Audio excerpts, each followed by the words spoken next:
There is so much footage of Patrick pontificating about child pornography, AI porn, ethical child porn, all these things that we've all decided years ago are unacceptable topics. His brain is always going there. He's obsessed. Look, I don't like Aaron Imholt, but I've made it clear. I think his obsession with Aaron's children is fucking weird. I think it's weird. He names his 10-year-old daughter and his underage children. He names them in the video descriptions of his video. That's weird shit, dude, that your brain goes there. All I'm saying is, and this is just my opinion, based on the clips I've seen, here it comes, based on what I've heard, and based on the absolute volume of material that exists with Patrick Melton pontificating about the, all of the finer points of whether or not AI child porn is ethical or not, and whether it's not cool to stalk Aaron's kids.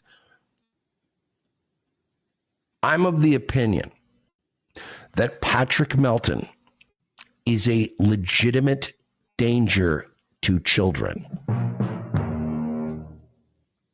Take that for what you mean it for. I'm not saying he molests kids. I'm not saying what I'm saying is just based on his. I mean, that's basically what you're saying, though. That's basically, you're saying his mind always goes there and that he's a danger. He's a legitimate danger to children. You're basically saying that.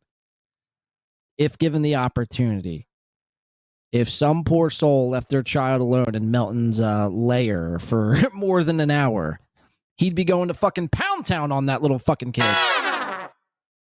That's what you're saying, right? So to say that you'd never said that before and that you were like off the bandwagon, again, I think I had covered the whole like third world aristocrat video when it first came out, which I think was in like late July, early August of last year.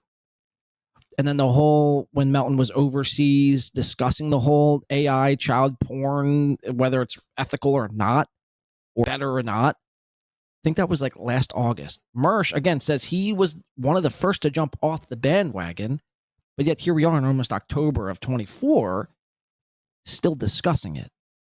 So, again, you were one of the last to jump off the bandwagon.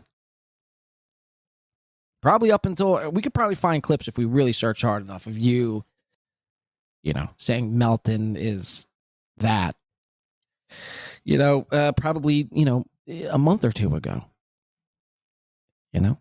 But now that you guys are cool and you share this common bond with hating Aaron, it's all fine. You're super tip pals now. Everything's all good. Melton's my dog. Melton's my G, dude. Melton's my best fucking pal, man. Dude's a fucking G. Chad Dumark did the same thing. Dude, Melton's like such a creep. I'll never work with that guy. Well, until he did and then said, oh, Patrick Melton, he like saved my life. That's an exact quote from Chad Dumark. Patrick Melton saved my life. Without Patrick Melton, I'd have nothing. Which is it? Is Patrick Melton a creep, or you know what I mean? You can't have it both ways. You can't have it that you think Patrick is this creepy child diddler, but then you want him to be your boss, essentially. That's what Chad and Mersh are doing, or did. In Chad's case, he really screwed the pooch on that one. But, to each their own, man. So again, Mersh, you did say it. We're covering it here. Patrick Melton's a legitimate danger. Look, you even get more aggressive about it here in just a second. And then we're going to show you again, Mersh, this is what Melton really thinks of you. He doesn't respect you. He doesn't think you're a good host or a broadcaster. It's what you could do for him. It's what money you could bring in from Melton. He doesn't give a flying fuck about Mersh. Facts. Trust me on that. So I will swear on a stack of Bibles and a court of law. And if you want to sue me, Patrick, I'm saying this right now. Patrick Melton is a danger to children. Take that for what you mean it for. But I could tell you this. if you were my next door neighbor and you and I got into some kind of a fucking feud over not taking the garbage cans back from the curb fast enough or some kind of HOA dispute, yeah, you're the kind of guy that would take your beef with me and start applying it to beefing with my 10-year-old daughter. You've established that pattern of behavior the way you treat Aaron Imholt, a guy I don't even like. Okay, so there's Mersh as of September 24, September 18th to be exact, 2024. Again, Melton covered this. I got this from an anonymous tip yesterday. Melton was covering it. I just got to show you. Melton covers that whole clip, essentially. But again, I need you to listen to this last maybe minute, Mersh. This is what Melton really thinks of you. Listen to this. Caster, pretend to like you know anything. Stroke out on screen. You're a fat fucking idiot.